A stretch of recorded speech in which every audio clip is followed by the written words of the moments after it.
जय हिंद दोस्तों, मैं हेमंत फिर हाजिर हूँ उज्ज्वल परिवार की तरफ से आप लोगों के बीच में अपनी क्लास लेके। और आज की जो हमारी क्लास रहेगी वो रहेगी हिस्ट्री की। तो सबसे पहले आप लोगों का उज्ज्वल परिवार में स्वागत करता हूँ। और आज का जो हमारा जो टॉपिक है, जैसा कि जो मेरे पुराने स्टूडेंट जो हमारे को देखते हैं उन्हें पता है हम क्या पढ़ रहे हैं। हम पढ़ रहे हैं हिस्ट्री में मॉडर्न हिस्ट्री, आधुनिक हिस्ट्री पढ़ रहे हैं, आधुनिक इतिहास पढ़ रहे हैं। और आधुनिक इतिहास में भी जो हम पढ़ रहे हैं वो पढ़ रहे हैं यूरोपीय कंपनियों का भारत में आगमन। और इस कड़ी में आज का जो सेशन है, इस कड़ी में हमने जो बात करी थी, हमने बात करी पुर्तगालियों की जो सबसे पहले भारत में आए। उसके बाद हमने बात करी डचों की, और उसके बाद हम जो बात कर रहे हैं वो बात कर रहे हैं किसकी? अंग्रेजों की। तो मेरे दोस्तों, मेरे भाई और बहनों, जो आज का जो सेशन रहेगा हमारा वो रहेगा अंग्रेजों का, कि अंग्रेज किस प्रकार से, ब्रिटेन की जो कंपनी थी किस प्रकार से, ईस्ट इंडिया कंपनी कैसे भारत में आई, कैसे उसने अपने पैर फैलाए, कैसे अपने आप को उसने स्थापित किया। और इससे पहले जो पार्ट 1 जो अंग्रेजों का निकल चुका है, इससे पहले की क्लास में सॉरी, आप लोग देख सकते हैं। और साथ ही बता दूं कि इस क्लास को समझने के लिए आप अगर पहली क्लास देखेंगे तो ये जो क्लास है ये आपको बहुत अच्छे से समझ में आएगी भाई। और यहां पर जो आज का जो टॉपिक है वो है यूरोपीय कंपनियों का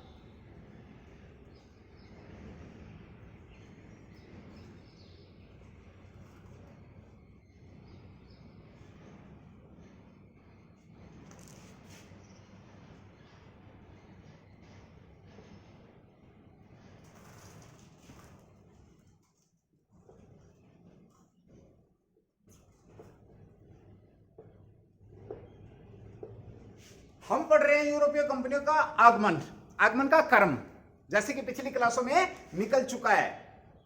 जो पहली बार जो स्टूडेंट देख रहे हैं, हम अपने डिस्क्रिप्शन में भी लिंक छोड़ते हैं, और हमने प्लेलिस्ट भी बना रखी है जो हमारा चैनल है, उस चैनल में जाइए आप, और आपको जो पहली क्लास है वो आपको आराम से देखने को मिल जाएंगी। चलिए दोस्तों, अंग्रेजों की बात करूं तो जो मेरी जो लास्ट क्लास थी, जो और अंग्रेजों के ऊपर पहली क्लास थी, उसमें क्या था, उसमें हमने बात करी थी कि किस प्रकार से वो भारत में आए। 1600 ईस्वी में जब उन्होंने governor and merchant of London of trading into the East Indies company के नाम से कंपनी खड़ी करी लॉर्ड मेयर की अध्यक्षता में, जो कि पूर्वी देशों के साथ क्या करेगी? व्यापार करेगी। वहां से ये निकले, वहां से चले। उसके बाद फिर मैंने जिक्र किया किस प्रकार से इंग्लैंड में क्रांति हुई, किस प्रकार से इस कंपनी को कैसे कैसे किन लोगों ने सपोर्ट किया, कैसे कितने डायरेक्टर्स होंगे, कैसे इसकी व्यवस्था देखी जाएगी, कैसे भारत में आए, पहला व्यक्ति कौन था जो भारत में आया अंग्रेजों की तरफ से, किसके दरबार में पहुंचा, किसका लेटर था, किसके नाम लेटर थे वो, उन सब बातों को लेकर के मैंने अपनी पिछली क्लास में मैं बहुत बढ़िया तरीके से जिक्र कर चुका हूं। और वहां पर जो मैंने जो लास्ट जो जिक्र किया था, वो जो हम जहां पर चल रहे थे कि 1661, अब मैं वहीं से शुरू करूंगा, आप लोगों का समय खराब नहीं करूंगा। 1661 में क्या हुआ? आरंभिक जब समय, आरंभिक काल की बात करूं मैं, जब स्टार्टिंग हुआ था तो पुर्तगाल और डच यहां पर क्या थे? स्थापित थे। उनका व्यापार पर एकाधिकार स्थापित था। अंग्रेजों के प्रतिद्वंदी थे वो। लेकिन 1661 में क्या हुआ कि चार्ल्स द्वितीय, जो ब्रिटेन के जो राजकुमार थे, ब्रिटेन के जो राजा थे, कौन थे? चार्ल्स द्वितीय, उनका विवाह पुर्तगाल की जो राजकुमारी थी कैथरीन, उन कैथरीन के साथ इनकी क्या शादी होगी 1661 में। जब 1661 में शादी हो गई तो इनको दहेज के रूप में मुंबई दे दिया गया भाई। पुर्तगालियों ने मुंबई को दहेज के रूप में किसको दे दिया? चार्ल्स द्वितीय को। बहुत सुंदर सा क्वेश्चन बन जाता है कि अंग्रेजों के अधीन कब हुई? तो अंग्रेजों ने ना ही इसको जीता था, ना ही इसके लिए लड़ाई लड़ी थी, ये तो इनको दहेज स्वरूप मिली थी। और यहाँ पर इनके संबंध कुछ अच्छे हुए हैं। जब यूरोप में पुर्तगाल और ब्रिटेन के बीच में संधि हुई तो उसकी देन थी ये रिश्तेदारी, जो आपस में जो इनकी प्रतिद्वंदता थी वो रिश्तेदारी में तब्दील हो चुकी है। और मैंने पिछली क्लास में इसका बहुत बढ़िया से एक्सप्लेन आप लोगों के बीच में किया है। उसके बाद बात करूं 1668 में, 1668 में क्या हुआ भाई? 1668 में चार्ल्स द्वितीय ने 1668 में इस जो ब्रिटेन था, जो मुंबई थी, मुंबई को क्या कर दिया? इसको वार्षिक 10 पाउंड, कितने पाउंड? 10 पाउंड वार्षिक कर के बदले कंपनी को दे दिया। कंपनी को दे दिया कि भाई आप इसको अपने अधीन करो और मुझे 10 पाउंड वार्षिक कर के रूप में देते रहे। हम यहां तक बात कर चुके थे। साथ ही जब इतना समझ चुके हैं तो अब मैं बात करूंगा आप लोगों से, जब इनका मुंबई पे अधिकार हो गया, इधर इन्होंने, वैसे तो इन्होंने अपने सब जगह पैर फैलाए हैं, लेकिन हमने जो बात करी थी वो एक एक जगह को लेकर के, एक एक बंदरगाह को लेकर के हम इस टॉपिक को आगे बढ़ा रहे हैं। अब मैं बात करूंगा 1630 के बाद क्या हुआ। अब मैं बात करूंगा उत्तर पूर्व की तरफ। अब जब इधर इनका अधिकार होगा तो उत्तर पूर्व की तरफ इन्होंने ध्यान देना शुरू किया भाई। उत्तर पूर्व की तरफ इन्होंने अपने पैर फैलाने प्रारंभ किए। इन्होंने, अंग्रेजों ने उत्तर पूर्व की तरफ अपने पैर फैलाने प्रारंभ कब किए? 1630 में भाई। आपसे पूछा जाए तो आपको पता होना चाहिए कि इन्होंने कब ध्यान देना प्रारंभ किया। तो 1630 में इन्होंने उत्तर पूर्व की तरफ, अपने जो भारत का उत्तर पूर्व हिस्सा था उसकी तरफ भी इन्होंने अपने व्यापारिक पैर फैलाने प्रारंभ किए। और यहां से एक्चुअली ये क्लास अपनी हो चुकी है। यहां से आज का जो अपना टॉपिक है वो यहां से स्टार्ट है भाई, ठीक है। तो 1630 फिर क्या हुआ? 1633 में इन्होंने व्यापारिक कोठी की स्थापना करी। किसकी स्थापना करी? व्यापारिक कोठी की स्थापना करी उत्तर पूर्व में। 1633 में इन्होंने पहली व्यापारिक कोठी की स्थापना करी भारत के उत्तर पूर्व में। कहां पर करी भाई? ये दो जगह थी, हरिहरपुरा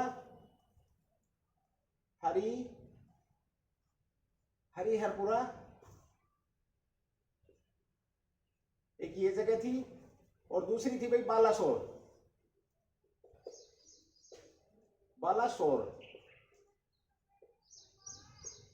1633 में अंग्रेजों ने, या British east India company, the United of merchant of London of trading into the East Indies company जो थी उस समय, इसका ये नाम था। और ये नाम आप लोगों को, मेरे मित्रों, मेरे दोस्तों, मेरी बहनों भाइयों, आपको पता होगा कि ये नाम क्यों पड़ा था। क्योंकि जब चार कंपनियां इकट्ठी हुई थी, कौन सी? Governor and merchant of London of trading into the East Indies company, उसके बाद जनरल सोसाइटी कंपनी, और ये जो तीन चार जो कंपनी आई थी न्यू कंपनी, इन कंपनियों का जब आपस में विलय हुआ तब इसका ये नाम पड़ा था the United and merchant of London of trading into the East Indies company, उस समय इसका नाम था। तो 1633 में हरिहरपुरा और बालासर में इन्होंने अपनी व्यापारिक कोठी की स्थापना कर दी। प्रथम व्यापारिक कोठी भाई, इन्होंने प्रथम व्यापारिक कोठी की अपनी स्थापना कर दी। कहां? उत्तर पूर्व की तरफ। और ये हिस्सा कहां पड़ेगा भाई? ये हिस्सा भारत के कहां करी है? ये जगह कहां पर है? उड़ीसा के अंदर इन्होंने अपनी पहली कोठी की स्थापना कर दी। हरिहरपुरा, बालासोर जो नामक जो जगह थी। और ये जो हरिहरपुरा जो ये जो जगह है, ये कहां पर पड़ती है? ये महानदी के मुहाने पर भाई। मेरे दोस्तों, कहां पर पड़ती है? ये महानदी के मुहाने पर, या कह सकते हैं कि महानदी के तट पर एक जगह है हरिहरपुरा। वहां पर इन्होंने अपनी व्यापारिक कोठी की क्या की? स्थापना करी। उत्तर पूर्व की तरफ इन्होंने स्थापना करी भाई, उड़ीसा में। यहां से इन्होंने अपनी कार्रवाई प्रारंभ की।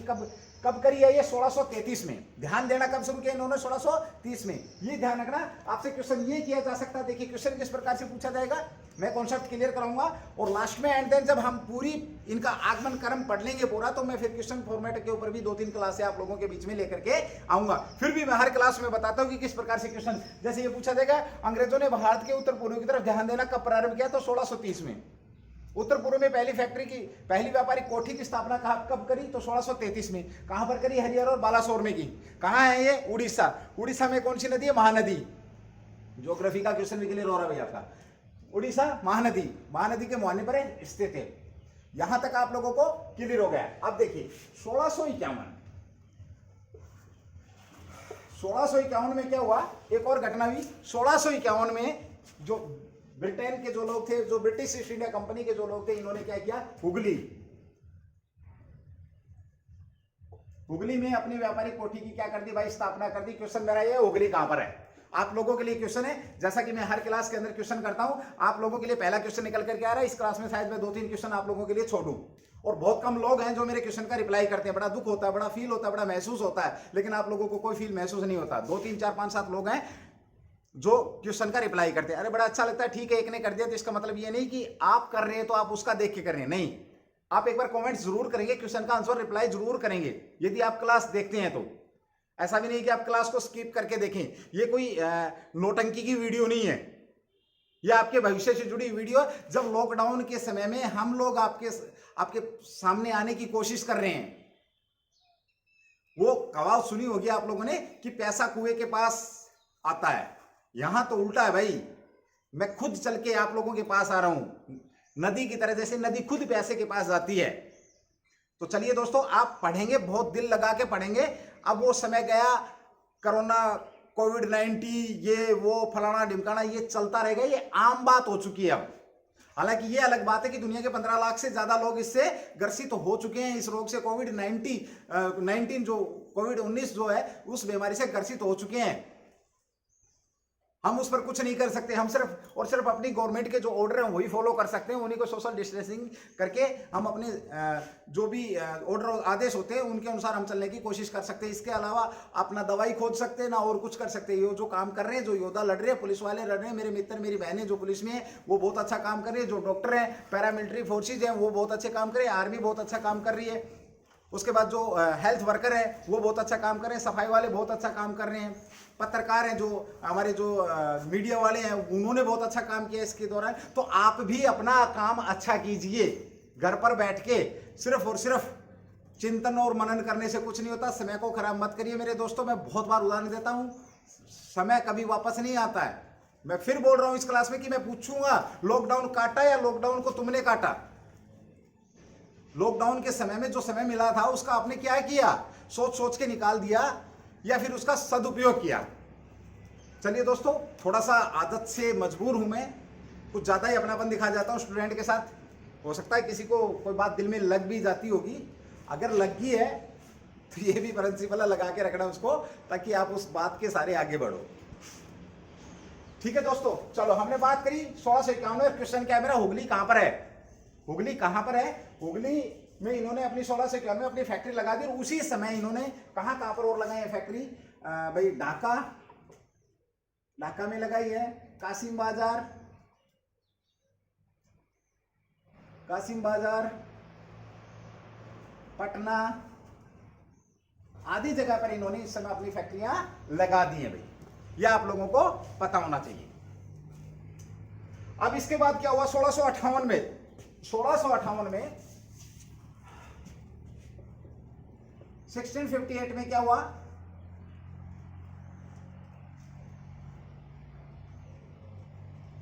बंगाल, बिहार,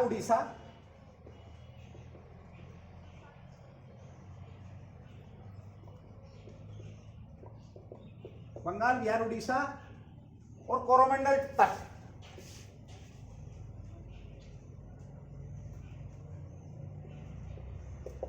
अगला क्वेश्चन है कोरोमंडल तट कहां पर स्थित है? कोरोमंडल तट कहां से कहां तक है? इसके बारे में आप लोग मुझे कमेंट्स करके जरूर बताएंगे। यहां पर जितनी भी जो फैक्ट्रियां थी, उनको क्या किया? एक विशेष व्यक्ति के अधीन कर दिया। आप दोबारा सुनेंगे, देखिए भाई, जो बंगाल, बिहार और उड़ीसा और कोरोमंडल की जो फैक्ट्रियां थी, ये सारी की सारी जो फैक्ट्रियां थी, इनको किसके अधीन कर दिया? सेंट जॉर्ज, देखिए सेंट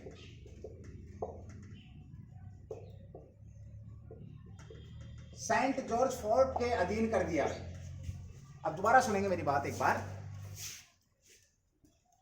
जो बंगाल में जो व्यापारी कोठी थी बंगाल में, उसके बाद बिहार में जो व्यापारी कोठी थी इनकी, और उड़ीसा में जो व्यापारी कोठी थी, और कोरोमंडल तट पर जितनी भी व्यापारी कोठियां थी, उन सारी व्यापारी कोठियों को सेंट जॉर्ज फोर्ट के अधीन कर दिया। किसके अधीन कर दिया? सेंट जॉर्ज फोर्ट के अधीन कर दिया। यहां पर 1669 में एक कार्रवाई हो रही थी। एक अंग्रेज अधिकारी थे, ऑक्सेट बेंस। एक बार आप इसको राइट डाउन करेंगे, मैं रिवाइज करा दूं, उसके बाद फिर आगे बढ़ूंगा। देखिए, मैंने बात करी 1661 में बम्बई को इन्होंने ले दिया दहेज के रूप में। 1668 में 10 पाउंड वार्षिक कर के रूप में किसको दे दिया? भाई कंपनी को दे दिया। उसके बाद 1630 में इन्होंने उत्तर पूर्व की तरफ ध्यान देना प्रारंभ किया अंग्रेजों ने। 1633 में इन्होंने क्या किया? हरिहरपुरा और बालासोर में फैक्ट्री लगाई। हरिहरपुर और बालासोर कहाँ भाई? उड़ीसा में है। वहां से आगे हमने बात करी किसकी? भाई कहां पर है? उड़ीसा में भी महानदी के मुहाने पर हरिहरपुरा स्थित है। और उसके बाद इन्होंने 1651 में हुगली में फैक्ट्री लगाई, और उसी समय ढाका, कासिम बाजार और पटना में भी इन्होंने अपनी व्यापारिक कोठियों की स्थापना करी। ये हम पढ़ रहे हैं उत्तर पूर्व की तरफ किस प्रकार से इन्होंने ध्यान देना प्रारंभ किया अंग्रेजों ने। उसके बाद 1658 में बंगाल, बिहार और उड़ीसा कोरोमंडल तट पर जितनी भी व्यापारिक कोठियां थी वो सेंट जॉर्ज फोर्ट के अधीन कर दी इन्होंने। यहां तक आप लोगों का हो चुका है। एक बार आप स्क्रीनशॉट ले लें या मैं फिर इसको रफ करके आगे बढ़ता हूं।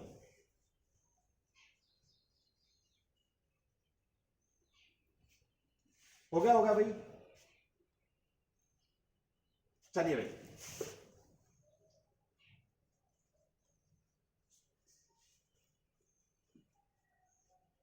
इन्होंने उत्तर पूर्व की तरफ अपने पैर पसारने आरंभ कर दिए हैं और काफी व्यापारिक कोठियों की यहां पर स्थापना कर दी है भाई। अब देखो,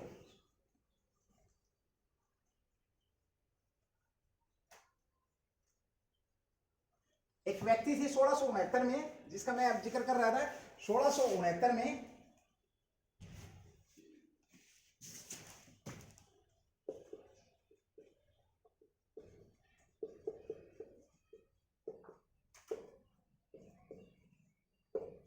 सोलह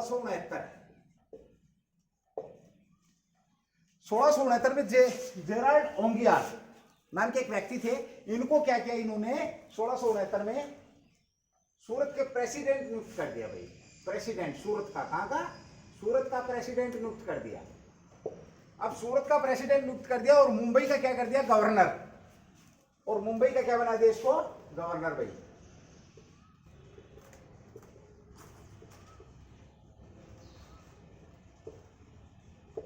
आपसे पूछा जा सकता है कि भाई 1669 में किसको गवर्नर बनाया मुंबई का? या जब कंपनी अधीन करी, कंपनी के अधीन जब आई तो पहले गवर्नर कौन बने थे कंपनी के अधीन? वैसे ऑक्सीडन एक व्यक्ति और थे इनसे पहले जो प्रेसिडेंट तो थे इसके सूरत के, लेकिन मुंबई के गवर्नर इनको बनाया गया था जेराल्ड ओंगियार को भाई। ठीक है, कब बनाया गया था? 1669 में। ये आप लोगों को पता होना चाहिए। और इन्होंने एक थॉट दी उस समय भाई। इन्होंने क्या किया? एक विचार व्यक्त किया। इससे पहले मैं बता दूं आप लोगों को, मेरे माइंड से एक बात निकल गई। जब ये व्यापार कर रहे थे, कहां पर? कासिम बाजार, पटना, बिहार, यहां से व्यापार कर रहे थे, तो कंपनी को क्या था? ये अनियमित व्यापार था उस समय। छोटी छोटी व्यापारिक कोठियां थी, इनको कोई कंपनी को कोई ज्यादा लाभ नहीं हुआ था। तो उस समय ये कार्रवाई हुई और जब जेराल्ड ओंगियार को क्या किया गया? मुंबई का गवर्नर बनाया और प्रेसिडेंट बना दिया सूरत का प्रेसिडेंट। कहां का प्रेसिडेंट बना दिया भाई?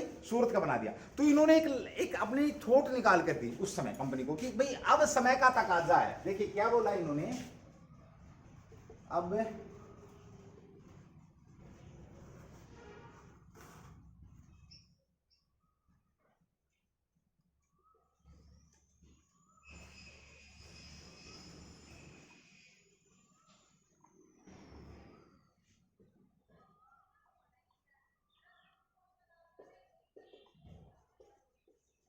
ये शब्द इन्होंने बोले कि अब समय का तकाजा है कि आप लोग तलवार उठाओ, अपने हाथों में तलवार उठाओ और अपने व्यापार की रक्षा करो या अपने व्यापार को बढ़ाओ।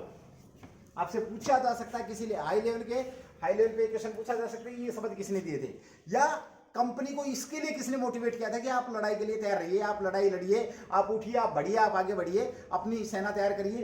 तो ये जो जेराल्ड थे, ओंगियार थे, वास्तविक जो संस्थापक माना जाता है मुंबई का, ये भी यहाँ पे क्वेश्चन बनता है कि मुंबई का वास्तविक संस्थापक के नाम से किसको जाना जाता है? तो भी जेराल्ड ओंगियार को जाना जाता है। तो इनके विचार थे कि अब समय का तकाजा है, मतलब अब समय आ गया है, तकाजा है। क्या समय आ गया है? कि आप तलवार उठाओ, आप अपने हाथ में तलवार उठाओ और आप अपने व्यापार को समर्थ बनाओ। आप अपने व्यापार को क्या करो? समर्थ बनाओ। दोबारा से सुनेंगे, देखिए अब समय का तकाजा, यानी कि अब समय आ गया है कि आप अपने हाथ में तलवार उठाओ और अपने व्यापार को समर्थ बनाओ। ऐसा किसने बोला? जेराल्ड ओंगियार ने। और ये लिखित में जो डायरेक्टर्स थे उनके पास भेज दिया और बाद में इस नीति को अपनाया गया। बाद में इस नीति को अपनाया गया और इसी नीति पर इन्होंने काम किया। उसके जब इस नीति को अपनाया गया और इस नीति पर काम किया गया, तो देखिए हुआ क्या कि 1688 में कब भाई? 1688 सर जॉन चाइल्ड,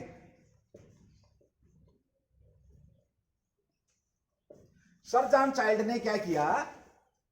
1688 में सर जॉन चाइल्ड ने क्या किया कि जितनी मुगल बंदरगाह थी, मुगल बंदरगाह,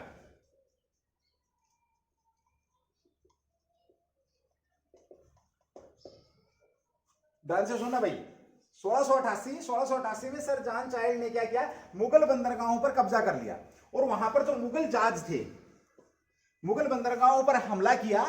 मुगल जहाजों को अपने अंडर कर लिया। मुगल जहाजों को क्या किया, देखिए हरकत हुई।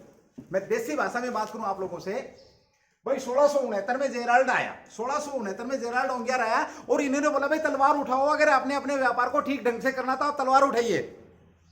और इसको फिर धीरे धीरे कंपनी ने क्या कर दिया, धीरे धीरे कंपनी ने क्या कर दिया, अमल आमा जामा पहनाना प्रारंभ कर दिया। तो यहां पे एक बात देखो क्या हुआ, 1669 की बात थी, उसके बाद धीरे धीरे बात आई 1688 में। 1688 में एक व्यक्ति थे सर जॉन चाइल्ड थे, इन्होंने क्या किया, जॉन चाइल्ड ने क्या किया, हाँ यहाँ पे एक क्वेश्चन और, तीसरा क्वेश्चन और आप लोगों के लिए छोड़ रहा हूं कि जॉन चाइल्ड 1688 में जॉन चाइल्ड कहां के अधिकारी थे, किस व्यापारिक कोटि की या कहां के अधिकारी थे, आप लोगों के लिए तीसरा क्वेश्चन है। ठीक है भाई, ओके। सर जॉन चाइल्ड ने क्या किया कि मुगल बंदरगाह थे, उन मुगल बंदरगाहों में मुगल जो जहाज थे, और यहां पर इस समय बता दूं मैं, इस समय जो मुगल बादशाह था वह औरंगजेब था भाई। कौन था, औरंगजेब। यह आप लोगों को पता होगा, नहीं पता तो पता चल गया। उस समय मुगल बादशाह औरंगजेब था। तो इन्होंने क्या किया कि मुगलों की जो जहाज थे वो अपने कब्जे में ले लिए, साथ ही फारस की खाड़ी और लाल सागर की तरफ,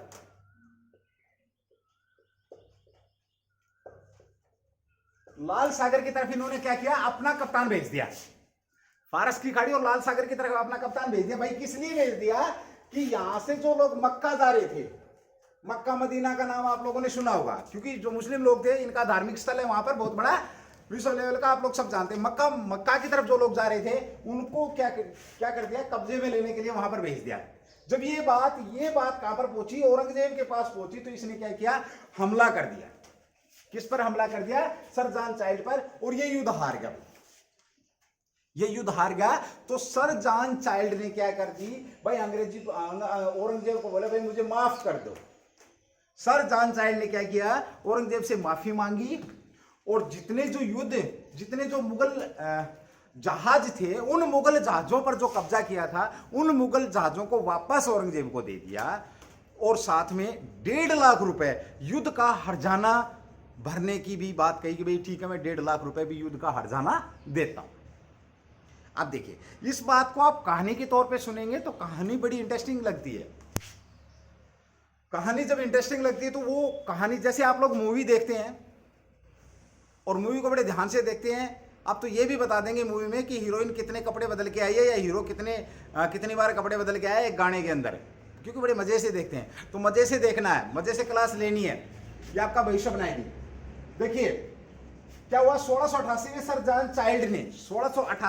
जॉन चाइल्ड ने क्या किया, मुगल जो बंदरगाह थे उन मुगल बंदरगाहों पर हमला किया, वहां से उसने मुगल जहाजों को अपने कब्जे में लिया। साथ ही एक अपना कप्तान भेज दिया, अधिकारी भेज दिया, एक अंग्रेज अधिकारी भेज दिया कि जो फारस की खाड़ी और लाल सागर के रास्ते जो मक्का मदीना की तरफ जो इनके धार्मिक जो लोग जा रहे हैं उनको रोको और उन जहाजों को भी कब्जे में लो। अब जब ये बात औरंगजेब को मुगल बादशाह को पता चली, तो मुगल बादशाह ने क्या किया, हमला कर दिया। किस पर, सर जॉन चाइल्ड पर हमला कर दिया, और वो हार गया। और जब वो हार गया तो क्या हुआ, उसने वापस जितने जो जहाज उसके अंडर थे, मुगल जो जहाज थे, वो वापस उसने औरंगजेब को दे दिए, और साथ ही 1.5 लाख रुपए, कितना भाई, 1.5 लाख रुपए युद्ध हर्जाना, 1.5 लाख रुपए युद्ध हर्जाने के रूप में औरंगजेब को दिए। यहां तक अगर आपका कोई शक रहता, आपका कोई क्वेश्चन रहता, तो आप कमेंट्स में क्वेश्चन पूछ सकते हैं। मैं डैम श्योर 100% आप लोगों को उस क्वेश्चन का आंसर दूंगा। उज्जवल परिवार की तरफ से एक बेहतरीन कोशिश की जाएगी कि आप लोग सेटिस्फाई हों। चलिए भाई, एक बार आप इसका स्क्रीनशॉट ले लें, या जो भी आपने नोट करना आप नोट करिए, ताकि फिर हम आगे बढ़े। ये उत्तर पूर्व की तरफ इनकी कार्रवाई थी। इसके बाद हम जो आगे पढ़ेंगे वो पढ़ेंगे क्या, बंगाल में इनकी शक्ति, अंग्रेजों की शक्ति का विकास, बंगाल में प्रारंभिक गतिविधियां भी बोल सकते हैं। हो गया भाई, होगा।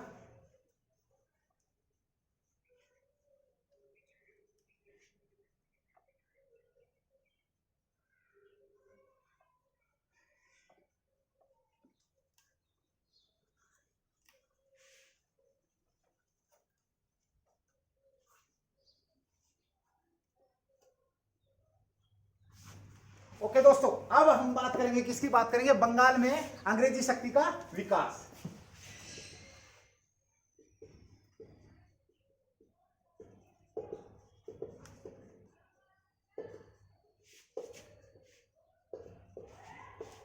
बंगाल में अंग्रेजी शक्ति का विकास कि किस प्रकार से उन्होंने बंगाल में अपनी अंग्रेजी शक्ति, या अंग्रेजों ने किस प्रकार से अपनी बंगाल में शक्ति को फैलाया।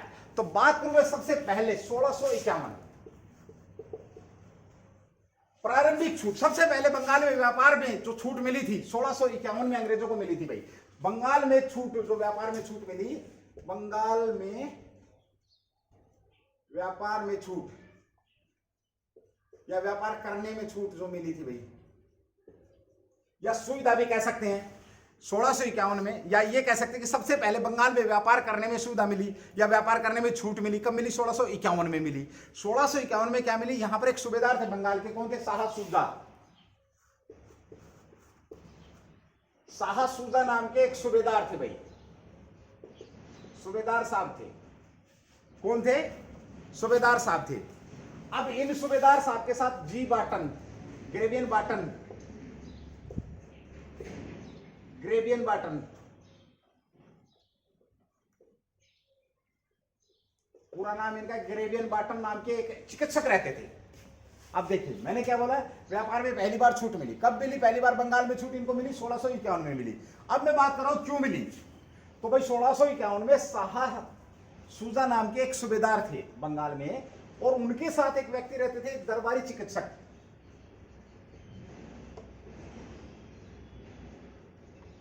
दरबारी चिकित्सक थे कौन? जी बाटन या ग्रेवियन बाटन। इन्होंने क्या किया था? इन्होंने एक लाइसेंस प्राप्त किया। प्रथम लाइसेंस था भाई ये, प्रथम लाइसेंस बंगाल में अंग्रेजों के लिए, बंगाल में पहला लाइसेंस था व्यापार के लिए। और इस लाइसेंस में था क्या भाई? इन्होंने कहीं इनका चिकित्सक, इनकी सेवा पानी कर दी बढ़िया, इनको इनका ट्रीटमेंट कर दिया, और इन्होंने इन जो दरबारी चिकित्सक थे इनकी मदद से सूबेदार साहब से, शाह सूजा सूबेदार साहब से क्या किया? 1651 में एक पत्र ले लिया, एक लाइसेंस ले लिया। और उस लाइसेंस में क्या था भाई? 3000 रुपए वार्षिक पर ईयर, 3000 रुपए वार्षिक कर के बदले, कर कह सकते हो आप, 3000 रुपए वार्षिक कर या चुंगी के बदले बंगाल, बिहार, उड़ीसा में इनको व्यापार करने की क्या मिलेगी? बंगाल में क्या करने की, इनको व्यापार करने की क्या मिलेगी? छूट मिलेगी, मतलब सुविधा मिलेगी, व्यापार की सुविधा मिलेगी।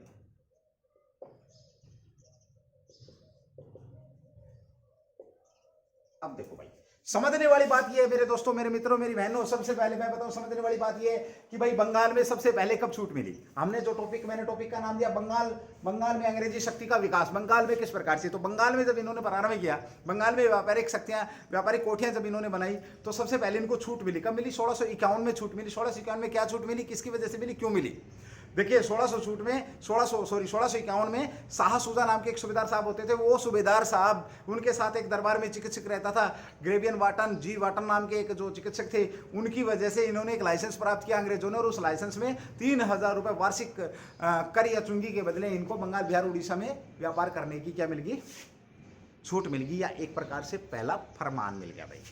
अब आप इसको एक बार जल्दी से नोट करें, पहला फरमान कब मिला। देखिए क्वेश्चन पूछे जाएंगे आप लोगों से कि बंगाल में पहली बार व्यापारिक सुविधा कब मिली, तो ये आप लोगों को पता लग गया। बंगाल में पहली बार व्यापारिक सुविधा 1651 में मिली, और 1651 में मिली। उसके बाद किसकी वजह से मिली ये आप लोगों को पता लग गया। सूबेदार कौन था ये आप लोगों को पता लग गया। चलिए अब आगे बढ़ता हूं। फिर बात है 1656। 1656 में क्या हुआ? एक और निशान इनको दिया गया, अंग्रेजों को निशान प्रदान कर दिया भाई।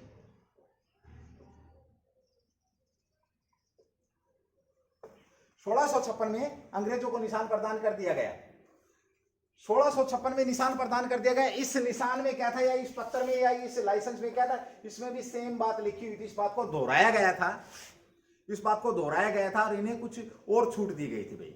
तो 1656 में जो निशान दिया गया था, तो जो शाइस्ता खां की क्या थे भाई, जो शाइस्ता खां जो शाइस्ता का बोलो शाह सूजा था, शाह सूजा जो सूबेदार था, इसके जो वंशज थे, जो आगे जो वंशज बने, इन्होंने क्या किया? इसको मानने से इनको लगा कि भाई शाहसुदा ने दिया था, वो सूबेदार थे। अब जब उसके बाद जो उत्तराधिकारी बने, वंशज नहीं, सॉरी मैं गलत बोल गया, वंशज नहीं, जो उत्तराधिकारी, यानी कि उसके बाद जो कोई सूबेदार बना, जो भी सूबेदार बना, उनको लगा कि भाई हम क्यों दें, इनको विशेष छूट क्यों दें और इनको समान व्यापारियों की तरह सुख सुविधाएं प्रदान करें, इनको जो समान व्यापारी हैं उनकी तरह इनको हम रखें। अब जब ये बात इनको पता लगी तो इन्होंने क्या किया, 1672 में भी 1672 के अंदर क्या हुआ, शाइस्ता खां से इन्होंने फरमान प्राप्त किया।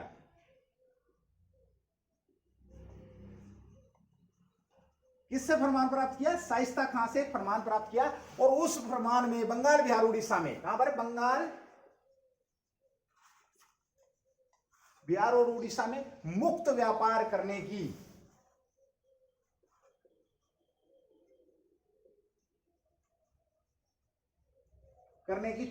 सुविधा मिल गया, छूट मिल गई। देखिए सिंपल सी बात है, आप लोगों से क्वेश्चन करेगा, शाइस्ता खां ने फरमान कब दिया, तो 1672 में दिया।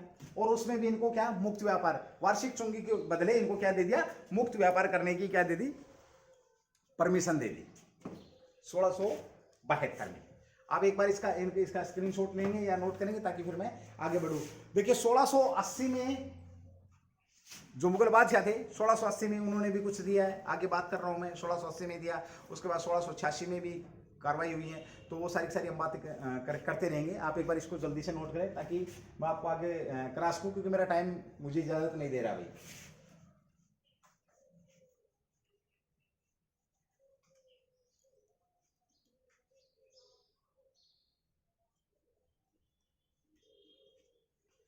हो गया भाई।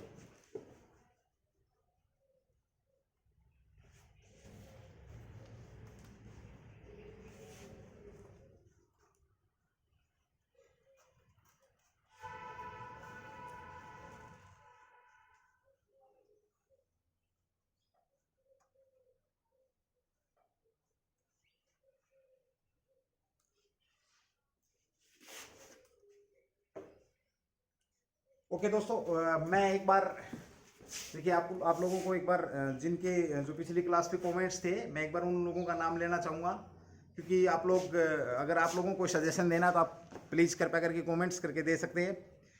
तो पीछे जो क्लास थी मेरी हिस्ट्री की क्लास का ही जिक्र करूँगा मैं आप लोगों को। हिस्ट्री की जो क्लास थी उस पर काफ़ी कुछ लोगों ने कमेंट्स किए, बड़ा अच्छा लगा। लेकिन कुछ हैं कि बिल्कुल चुपचाप देखते हैं। भाई देखिए, आपके जो कमेंट्स हैं वो हमें चार्ज का काम करते हैं, तो चार्ज करते रहिए ताकि हम आप लोगों के बीच में बने रहें। और जो पीछे जो क्लास थी क्या था भाई, ये जो लोग थे जिनके कमेंट्स आए थे, 1 मिनट में मैं आप लोगों को बता रहा हूँ। अभी देखिए,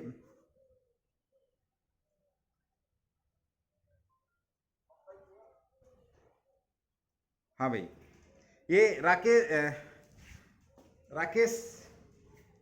राकेश जी हैं, nice sir ji, thank you. Savita Yadav ji, nice sir ji, thank you. इनको भी गोविंद है, ये भी।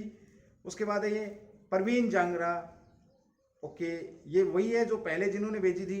उसके बाद ये भारती जी हैं। और बात करूँ मैं आप लोगों से, जो मेरी पिछली क्लास पे जो कमेंट्स दिए थे जिन्होंने,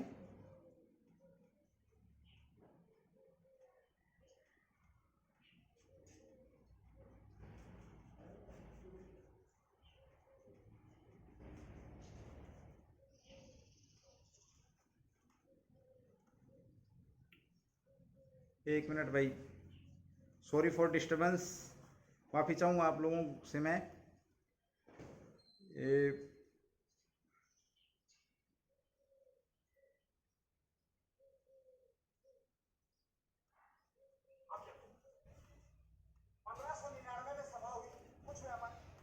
ये मोनिका दैया हैं, सविता यादव जी फिर आ गए हैं।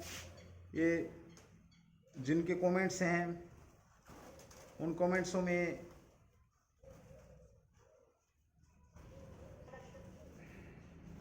कहा गए, नेट भी थोड़ा स्लो चल रहा है, इसके लिए थोड़ा मैं देख नहीं पा रहा हूँ भाई,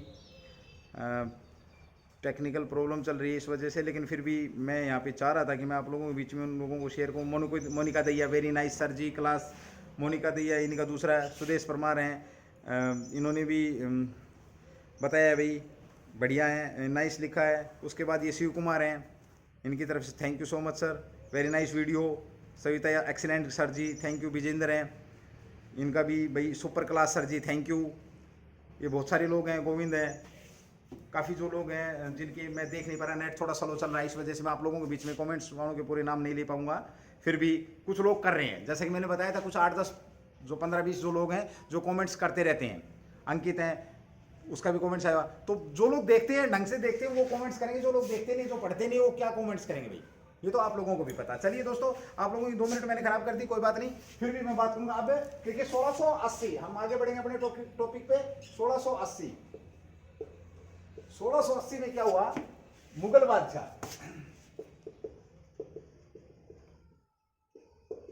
बादशाह है 1680 में। कौन है? औरंगजेब है। इन्होंने क्या किया, एक फरमान निकाला। क्या किया? एक फरमान निकाला भाई।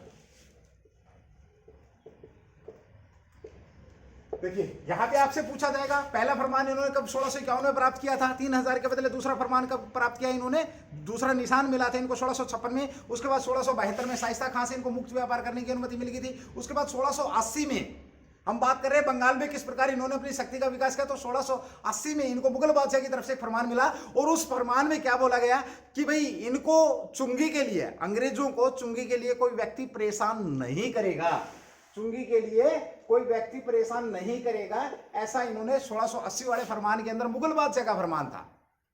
किसका फरमान था? मुगल बादशाह का फरमान था। और साथ ही यहां पर इन्होंने बोल दिया कि भाई एक चीज और यहां पे क्लियर कर दी, इनको चुंगी के लिए कोई परेशान नहीं करेगा, और व्यापार में बाधा उत्पन्न नहीं करेगा भाई कोई भी। ऐसा बोला किसने? 1680 में मुगल बादशाह। आपसे क्वेश्चन किया जा सकता है कि भाई मुगल बादशाह ने इनको छूट कब दी, या मुगल बादशाह के द्वारा फरमान कब दिया गया? तो 1680 में औरंगजेब के द्वारा दिया गया। और उस फरमान के अंदर था क्या? उस फरमान के अंदर यह था कि भाई इनको चुंगी के लिए कोई परेशान नहीं करेगा, और इनको मतलब व्यापार के अंदर इनके व्यापार में कोई बाधा उत्पन्न नहीं करेगा। मतलब ये कुल मिला के कि इनको ये छूट दे दी। साथ ही एक चीज और मेंशन कर दी कि भाई इनको 2% चुंगी देनी पड़ेगी, 2% चुंगी, 2% इनको कर देना पड़ेगा, व्यापारिक कर होगा। और साथ ही 1/2 जजिया देना पड़ेगा। कितना देना पड़ेगा? जजिया। यहां पर देखिए आपसे यह पूछा जा सकता है कि औरंगजेब ने अंग्रेजों पर जजिया कितने प्रतिशत लगाया था? तो 1/2 1.5% जजिया लगाया था। और जो चुंगी लगाई थी वो 1680 में कब लगाई थी? चुंगी लगाई थी वो 2% लगाई थी। कितने प्रतिशत लगाई थी? 2% चुंगी लगाई थी। अब देखिए, अब अंग्रेजों ने क्या किया, जब ये बात हो गई है, ये सारी की सारी बात हो गई है, इनको फरमान मिल गया है, तो 1686 में एक घटना घटित हुई। और वो घटना क्या थी? हुगली। जो क्वेश्चन किया था मैंने, वो क्वेश्चन का आंसर आपको मैं इनडायरेक्ट रूप से दे भी चुका हूं। 1686 में हुगली को लूट लिया भाई इन्होंने। अंग्रेजों ने हुगली में क्या कर दी? लूटपाट कर दी। अब जब अंग्रेजों ने हुगली पर लूटपाट कर दी, यहां पर इनके दिमाग में एक बात आ गई। वो बात क्या आ गई कि भाई अब हम अपनी शक्ति से, 1680 के बाद इनके जब ये फरमान मिला, तो उसके बाद इनके दिमाग में एक बात आ गई, अब हम अपनी शक्ति के दम पर व्यापार करेंगे। और इनकी जो पहली शुरुआत इन्होंने कोशिश करी वो क्या की? 1686 में हुगली में भयंकर लूटपाट की। आपसे पूछा जा सकता है कि हुगली में लूटपाट अंग्रेजों द्वारा कब की गई? तो 1686 में हुगली में लूटपाट की। अब यहां पर फिर क्या हुआ? फिर औरंगजेब आ गए, और औरंगजेब ने इनको हरा दिया, और ये यहां से भाग गए, औरंगजेब आ गए, और औरंगजेब ने इनको यहां से भगा दिया भाई। उसके बाद क्या हुआ? ये 1686 की बात है। 1687 में एक व्यक्ति थे जिनका नाम था जॉब चार्नक।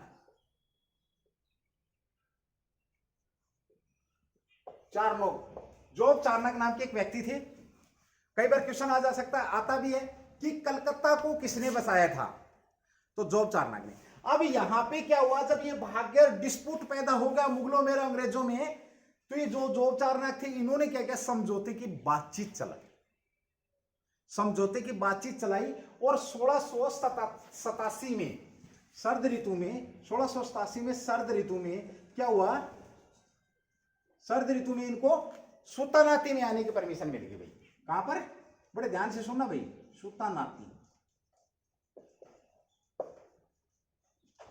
सुल्तानाती में आने की उनको क्या मिल गई, परमिशन मिल गई। अब चलिए दोस्तों 1 मिनट में फिर बताता हूं आपको। 1680 में मुगल बादशाह ने एक फरमान निकाला। फरमान क्या निकाला कि भाई इनको और अंग्रेजों को बंगाल के अंदर कोई भी चुंगी के लिए परेशान नहीं करेंगे, इनके व्यापार में कोई भी क्या नहीं करेगा, हस्तक्षेप नहीं करेगा, इनको व्यापार में कोई बाधा उत्पन्न नहीं करेगा। इसके बदले क्या दिया जाएगा, 2% टैक्स लिया जाएगा, चुंगी ली जाएगी अंग्रेजों से, और 1.5% क्या लिया जाएगा, जजिया लिया जाएगा। लेकिन क्या हुआ, 1686 में इनके दिमाग में फितूर था कि अब हम ताकतवर हो गए, हम अपनी ताकत से क्या चलाएंगे, राज चलाएंगे, अब ताकत से अपना व्यापार चलाएंगे। और इन्होंने 1686 में हुगली को लूट लिया। जब हुगली को लूट लिया तो यहाँ पर फिर औरंगजेब आ गए और शाही सेना आ गई और ये यहाँ से डरकर भाग गए। तो वहां पर एक अंग्रेज अधिकारी आए 1687 में, जिनका नाम था क्या, जोब चारनाक थे। जोब चारनाक ने क्या क्या समझौते की बातचीत चलाई और समझौता करवा दिया। 1687 में क्या, सुल्तानाती में इनको आने की क्या मिल गई, परमिशन मिल गई। अब 1687 में सुल्तानाती में इनको परमिशन मिल गई। तो मेरे मित्रों बड़े ध्यान से सुनना भाई, परमिशन 1687 में मिली है और 1690 में सुल्तानाती में व्यापारिक कोठी की स्थापना कर दी भाई।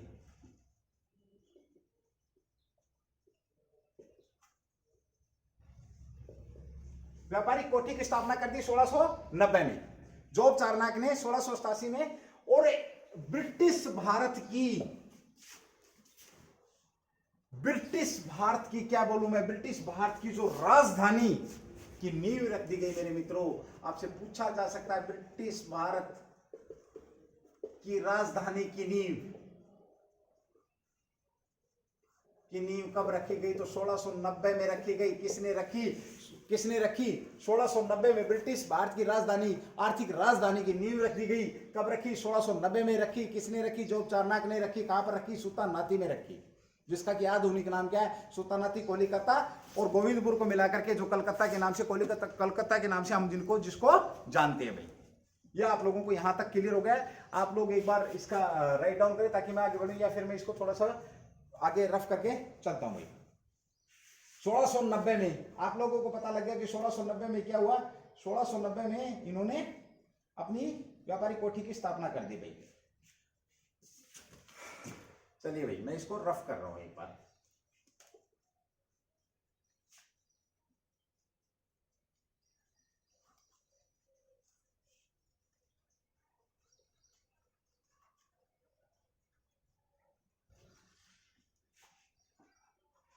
सोलह सौ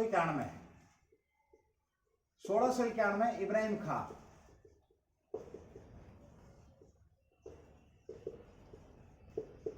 इब्राहिम खां 1691 में इब्राहिम खां, जो कि शाइस्ता खां के क्या थे, उत्तराधिकारी थे भाई। शाइस्ता खां के जो उत्तराधिकारी थे, इन्होंने फिर 3000 रुपए में एक फरमान निकाला। 3000 रुपए वार्षिक कर में फिर इनको क्या दे दिया, व्यापार करने की अनुमति दे दी। 3000 रुपए वार्षिक।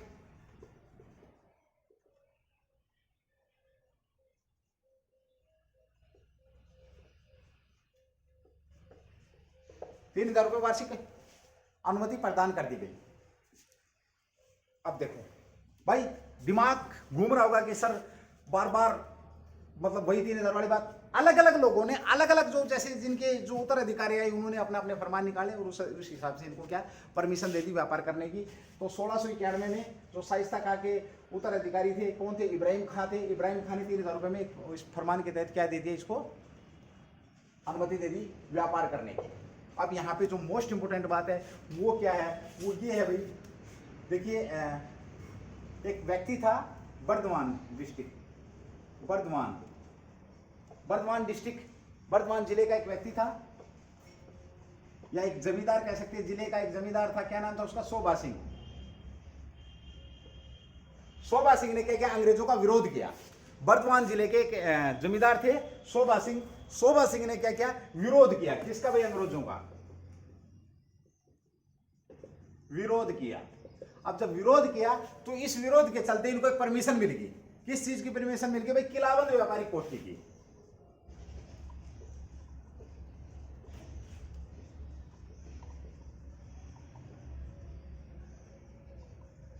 किलाबंद व्यापारिक कोठी की इनको परमिशन मिल गई। मतलब ये कि भाई आप किला बना सकते हैं, आप क्या कर सकते हैं, किला बना सकते हैं। किलेबंद व्यापारिक कोठी की स्थापना या परमिशन किसके कारण मिली, तो शोभा सिंह के कारण मिली। बर्धमान जिले के रहने वाले थे, इन्होंने अंग्रेजों का क्या किया, विरोध किया और इनको बादशाह की तरफ से या मुगल प्रशासन की तरफ से इनको क्या मिल गई, वहां पर अपना किला बनाने की परमिशन मिल गई। बंगाल के अंदर पहली किलेबंद व्यापारी कोठी इन्होंने स्थापित कर दी। ठीक है, अब क्या हुआ, आगे क्या हुआ, जब व्यापारिक कोठी इन्होंने स्थापित कर दी तो अगली जो बात निकल कर के 1696 में जो इनकी ये जो अनुमति मिली थी, सॉरी ये जो अनुमति मिली थी इनको कब मिली थी व्यापारिक कोठी की, 1696।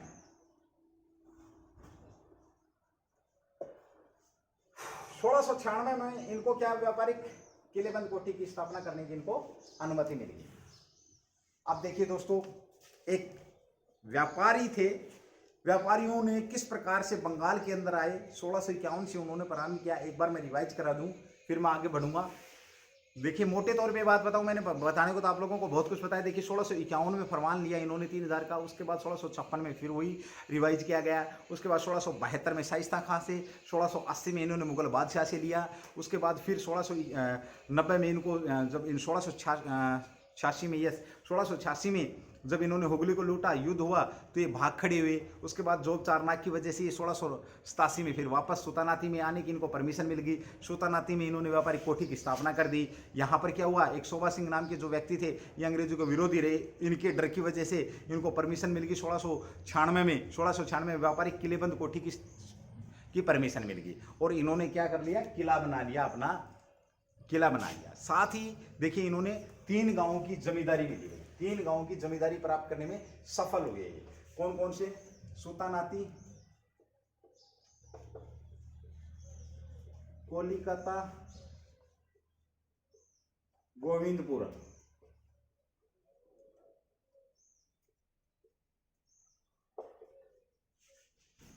इन्होंने 3 गांवों की जमींदारी प्राप्त की, सुल्तानाती, कोलिकता और गोविंदपुर की। 3 गांवों की इन्होंने क्या की, जमींदारी प्राप्त कर ली। और इस जमींदारी के बदले जो लोग थे उनको 1200 रुपए इन्होंने अंग्रेजों ने पेड किए। एक बार आप इसको लिखें, फिर मैं आगे चलता हूं।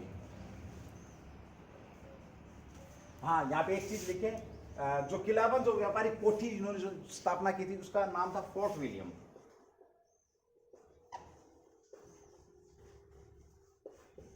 आपसे पूछा जाएगा फोर्ट विलियम, जो किले का नाम इन्होंने रखा, इन्होंने अपने राजा के सम्मान में इसका नाम रखा फोर्ट विलियम। और साथ ही फिर इनको 3 गांवों की जमींदारी, पहली बार बंगाल के अंदर 3 गांवों की जमींदारी 1200 रुपए में इनको मिल गई, सुल्तानाती, कोलिकता और गोविंदपुरा। आगे चल करके जो कि राजधानी बनी, इनकी व्यापारिक राजधानी बनी और पहला प्रेसिडेंट नगर भी बना। ये आप लोगों के बीच में है भाई, 1700 ईस्वी में। हाँ, एक बार आप नोट कर, फिर आगे बढ़ूंगा। चलिए भाई, फिर मैं इसको रफ करता हूं।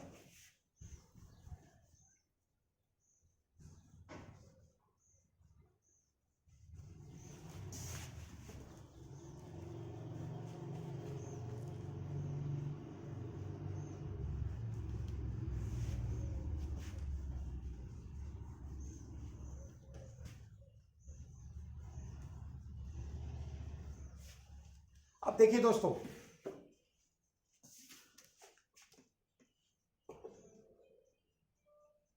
जो किलाबंद था,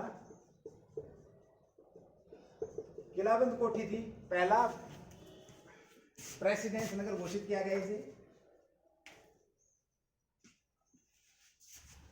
किलाबंद कोठी जहां पर बनाई, कहां पर, सुल्तानाती,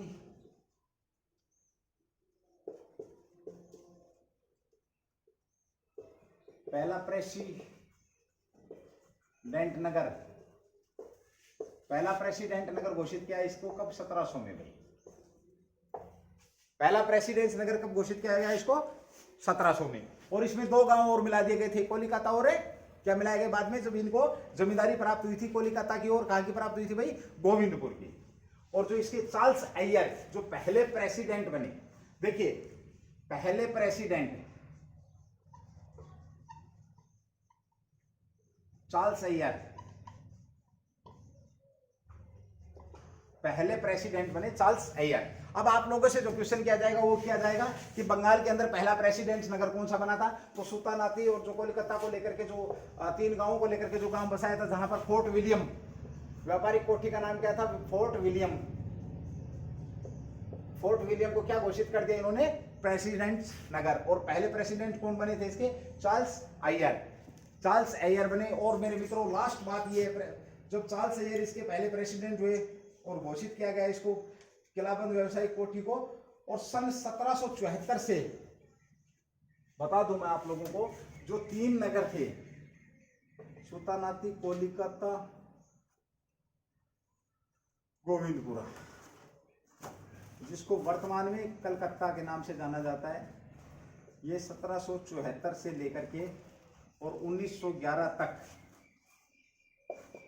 ब्रिटिश भारत की राजधानी रहा।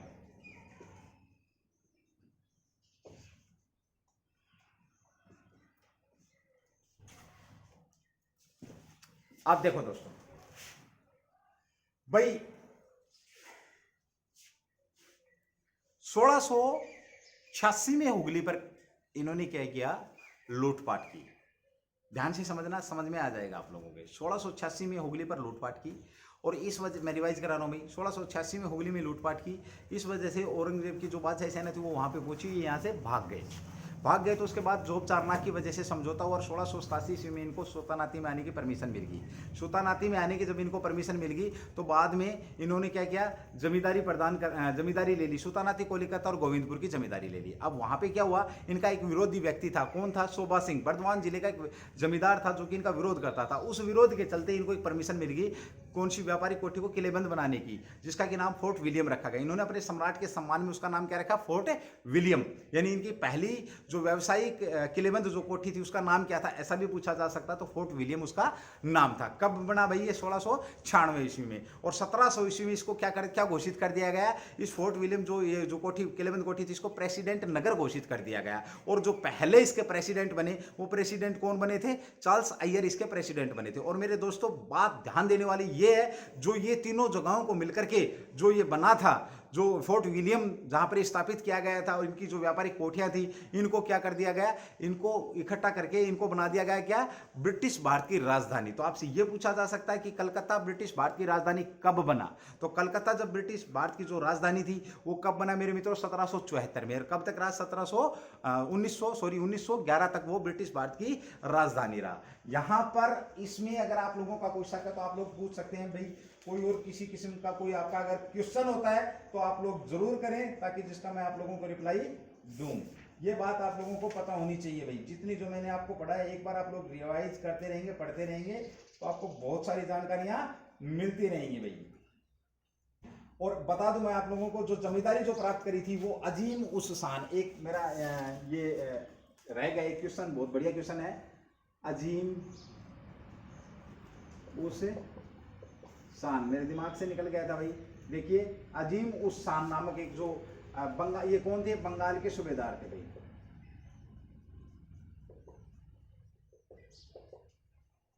अब इन्होंने काम क्या किया था? इन्होंने जो ये 3 नगर थे, सुल्तानाती, कोलकाता और गोविंदपुर की जमींदारी दी थी 1200 रुपए में। किसको? अंग्रेजों को। आपसे क्वेश्चन ये किया जा सकता है कि जो सुल्तानाती, गोविंदपुर और कोलकाता की जमींदारी किस व्यक्ति ने दी? तो बंगाल के जो सूबेदार थे, कौन? अजीम उस शान। कौन? अजीम उस शान ने अंग्रेजों को सूबेदारी दी थी, जिसमें उनके बाद में व्यापारिक किलेबंद कोठी जो कि फोर्ट विलियम के नाम से जानी गई, और जो 1700 इसमें क्या घोषित किया गया? प्रेसिडेंट नगर घोषित किया गया।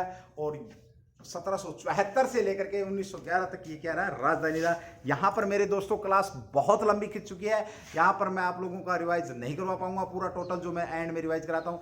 दोस्तों बस रिक्वेस्ट मेरी सिर्फ इतनी है, यदि आप लोगों को क्लास अच्छी लगती है, please my warm request to you, आप इसको क्या करेंगे? शेयर जरूर करेंगे और कॉमेंट्स जरूर करेंगे, ताकि मैं अपनी कमी को दूर कर सकूँ। जय हिंद, जय भारत। जल्दी मिलूंगा मैं आप लोगों से अपनी एक और क्लास लेकर के। थैंक यू भाई।